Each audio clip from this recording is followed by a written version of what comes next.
3 নং ওয়ার্ড বিএনপির উদ্যোগে আয়োজিত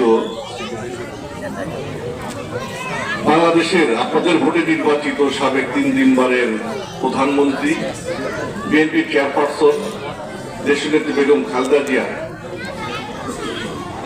দোয়া মাহফিল এবং স্মরণ সভা সম্মানিত সভাপতি, উপস্থিত প্রধান অতিথি, যাকে আমরা আগামী 12 ফেব্রুয়ারি জাতীয় সংসদ নির্বাচনে ধানের শীষ প্রতীকে টাঙ্গাইল 5 থেকে সদর থেকে মনোনয়ন দেওয়া হয়েছে সেই নেতা কেন্দ্রীয় বিএনপির প্রচার সম্পাদক জননেতা সুলতান সালাউদ্দিন টুকু, উপস্থিত মাহমুদুল হক শানু, অ্যাডভোকেট জাফর আহমেদ, আসগর আলী, জিয়াউল হক শাহিন, এখানে উপস্থিত শাহিন আকন্দ এবং আমাদের শামসুর রহমান চৌধুরী সহ বিভিন্ন পর্যায়ের নেতৃবৃন্দ। আসলে আমি নাম বলবো না, বললে অনেকের নাম বলা যায়, আমি ক্ষমা চেয়ে নিচ্ছি। এবং বিশেষ করে উপস্থিত এই 3 নং ওয়ার্ডের ভাই বোনেরা, সবার প্রতি রইল আমার ব্যক্তিগত পক্ষ থেকে এবং আমার দল আমাদের জাতীয়তাবাদী দলের পক্ষ থেকে রইল সালাম, অভিনন্দন, শুভেচ্ছা। আমি বক্তব্য দিব না, কারণ আমার জন্ম এই 3 নং ওয়ার্ডে। আমি আপনাদের দোয়া এবং আপনাদের সহযোগিতায় টাঙ্গাইল জেলা বিএনপি সভাপতির দায়িত্ব বহন করছি এবং দায়িত্ব পালন করছি, তাই না? আমি শুধু একটি কথাই বলবো যে আগামী 12 ফেব্রুয়ারি বাংলাদেশের ইতিহাসে সবচেয়ে গুরুত্বপূর্ণ জাতীয় সংসদ নির্বাচন। আপনারা কিন্তু বিগত 3টা নির্বাচনে ভোট দিতে পারেন নাই, তাই আমরা 17 বছর আন্দোলন করে কি অন্তর্বর্তীকালীন সরকারের অধীনে কি নির্বাচন অনুষ্ঠিত হবে।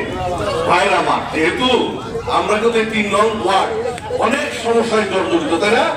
অনেক সমস্যায় জর্জরিত না, অনেক সমস্যায় জর্জরিত। আমাদের বিএনপির পক্ষ থেকে বিএনপিতে টাঙ্গাইল সদর থেকে সুলতান সালাউদ্দিন টুকু সাহেবকে মনোনয়ন দেওয়া হয়েছে ধানের শীষে। এখন বিষয় হচ্ছে আপনাদের এই টাঙ্গাইল পৌরসভার মধ্যে সবচেয়ে বড় ওয়ার্ড হচ্ছে 3 নং ওয়ার্ড, তাই না? এই 3 নং ওয়ার্ডে কিন্তু ভোটার অনেক বেশি অন্য ওয়ার্ডের চাইতে। এই 3 নং ওয়ার্ডের জন্ম, আমার জন্ম, অ্যাডভোকেট জাফর আহমেদ অনেকেরই। এখন জনগণের ভোটে কিন্তু আগামী নির্বাচনে বিএনপি কিন্তু ক্ষমতায় যাবে ইনশাল্লাহ, যাবে না? তাহলে কিন্তু জনগণই কিন্তু ভোট দিয়ে বিএনপিকে ক্ষমতায় নেবে। দল যদি ক্ষমতায় যার এলাকার যে সমস্যাগুলো, সেই সমস্যার যদি সমাধান করতে চান, এলাকার যদি উন্নয়ন করতে চান, তাহলে কি করতে হবে? আপনাদের একটা দায়িত্ব কিন্তু পালন করতে হবে। সেটা হচ্ছে কি, যেহেতু টাঙ্গাইল জেলা বিএনপির সভাপতি কিন্তু আপনাদের এলাকা, তাই না? যদি এমপি যদি সুলতান সালাউদ্দিন টুকু সাহেবকে আপনারা সর্বোচ্চ ভোট যদি না দিতে পারেন এই ভোট কেন্দ্র থেকে, তাহলে আমি কি সুলতান সালাউদ্দিন টুকু সাহেবকে বলতে পারবো যে এই এলাকার এই উন্নয়ন করতে হবে, এই এলাকার এই সমস্যা, এই এলাকার এই প্রবলেম এটা কি করতে বলতে পারবো? বলতে পারবো না কিন্তু, তাই?